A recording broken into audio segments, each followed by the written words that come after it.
Feel na feel mo naman magtinda porkat maraming bumibili ang paninda mo, hindi naman masarap. Mas masarap pa rin tong akin lasang panis niyang sayo gaya ng hininga mo.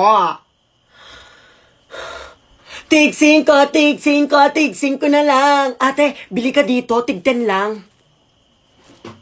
Kay Kenneth bumili.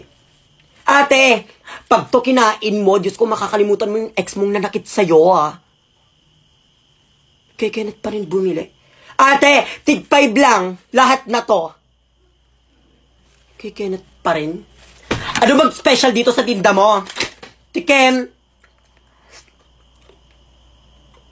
Magkano to? 50. Ate, sa'yo na to. Free. Free, hindi ko to paninda. Magkano to? 50. Naku, eto o yung naipon ko paninda namin. Rap, magkano ang nakita mo sa paninda natin?